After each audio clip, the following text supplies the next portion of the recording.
ಈಗ ಆಗಿರ್ತಕ್ಕಂಥ ಒಂದು ಏನು ಗೇಟ್ ಕಿತ್ತು ಹಾನಿಯಾಗಿದೆ. ಇದರಿಂದ ನೀರು ಕೆಳಭಾಗಕ್ಕೆ ಹೋಗಿದೆ. ಇದು ಅನಿವಾರ್ಯವಾಗಿ ನಮಗಾಗಿರ್ತಕ್ಕಂಥದ್ದು. ಇದು 2 TMC ನೀರು ನಮಗೆ ಅವಶ್ಯಕತೆ ಇದೆ. ಅದಕ್ಕೆ 2 TMC ನೀರು ಬೇಸಿಗೆ ಕಾಲದಲ್ಲಿ ನೀವು ಬಿಡಕ್ಕೆ ಹತ್ತಿದ್ರೆ ಯಾವಾಗ ನದಿ ಒಣಗಿ ಹೋಗಿದ್ರೆ ನೀರು ಬೇಗನೆ ಬರಲ್ಲ. ಇದೇ ಸಂದರ್ಭದಲ್ಲಿ 2 TMC ನೀರನ್ನು ಕೊಟ್ಟರೆ ನಮಗೆ ಬೇಸಿಗೆ ಕಾಲದ ನಿಭಾಯಿಸಲಿಕ್ಕೆ ಸಾಧ್ಯ ಆಗ್ತದೆ.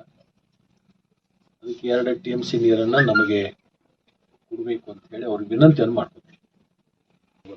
ಮತ್ತು ಅಲ್ಲಿ ಮುಖ್ಯಮಂತ್ರಿಗಳಿಗೆ, ಇಲ್ಲಿ ನೀರಾವರಿ ಸಚಿವರಿಂದ ಅಲ್ಲಿ ನೀರಾವರಿ ಸಚಿವರಿಗೆ ಒಂದು ಪತ್ರ ಬರ್ತದೆ.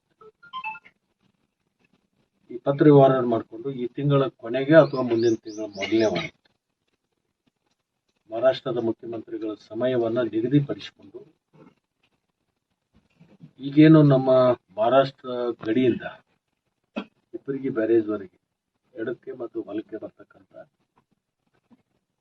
ಶಾಸಕರಿದ್ದಾರೆ. ಅವರು ಪಕ್ಷಾತೀತವಾಗಿ ಅವ್ರನ್ನೆಲ್ಲ ಕರ್ಕೊಂಡು ಉಪಮುಖ್ಯಮಂತ್ರಿಗಳನ್ನು ಕರ್ಕೊಂಡು ಮಹಾರಾಷ್ಟ್ರದ ಮುಖ್ಯಮಂತ್ರಿಗಳಿಗೆ ಭೇಟಿಯಾಗಿ ಒಂದು 2 TMC ನೀರನ್ನು ತಂದು ಬೇಸಿಗೆ ಕಾಲದಲ್ಲಿ ಆಗ್ತಕ್ಕಂಥ ಸಮಸ್ಯೆಯನ್ನ ಬಗೆಹರಿಸುವಂತ ನಿಟ್ಟಿನಲ್ಲಿ ಈಗಾಗಲೇ ನಾವು ಮತ್ತು ಉಪಮುಖ್ಯಮಂತ್ರಿಗಳು ಚರ್ಚೆ ಮಾಡಿದ್ದೀವಿ.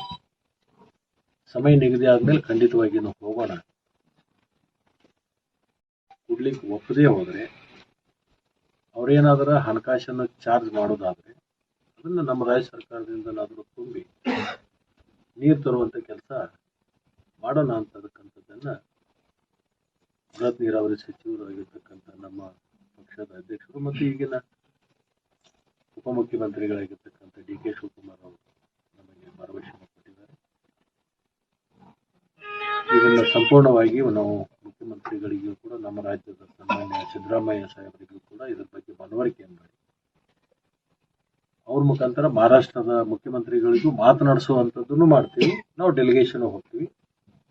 ಒಟ್ಟಾರೆ ಬೇಸಿಗೆ ಕಾಲದಲ್ಲಿ ನಮ್ಮ ರೈತರಿಗೆ ಆಗ್ತಕ್ಕಂಥ ಸಮಸ್ಯೆಯನ್ನ ಬಗೆಹರಿಸುವಂತ ನಾವು ಖಂಡಿತವಾಗಿಯೂ ಪ್ರಾಮಾಣಿಕವಾಗಿ ಮಾಡ್ತೀವಿ. ಸರ್, ಒಂದು TMC ಖರ್ಚಂತಿರೋದಲ್ಲ, ನೀರು ಯಾರು ಕೂಡ ಇಲ್ಲಿವರೆಗೆ ಅಳತಿ ಮಾಡಿ ದುಡ್ಡು ತಗೊಂಡು ರೈತರಿಗೆ ಈಗಾಗಲೇ ನಾವು ಸೂಚನೆಯನ್ನು ಕೊಟ್ಟಿದ್ದೀವಿ. ಇದಕ್ಕೆ ಕಾರಣ ಏನು, ಇದಕ್ಕೆ ಲೋಪ ಯಾರಿಂದಾಗಿದೆ, ಏನಾಗಿದೆ ಅದನ್ನ ಒಂದು ಅಧ್ಯಯನ ಮಾಡಿಕೊಂಡು ಸರ್ಕಾರಕ್ಕೆ ಪ್ರಸ್ತಾವನೆ ಕೊಡ್ರಿ. ಅಂಥದ್ದೇನಾದ್ರೆ ಇಲಾಖೆಯ ಇಂಜಿನಿಯರ್ಸ್ ಅಥವಾ ನಿರ್ವಹಣೆ ಮಾಡ್ತಕ್ಕಂಥವ್ರದ್ದು ಏನಾದ್ರೆ ಲೋಪ ಇದ್ರೆ ಅವ್ರ ಮೇಲೆ ಕಾನೂನು ಕ್ರಮ ತಗೊಳಕ್ಕೆ ಈಗಾಗಲೇ ನಾವು ತೀರ್ಮಾನ ಕೂಡ ಮಾಡಿದ್ವಿ. ಎಲ್ಲ ಗೇಟ್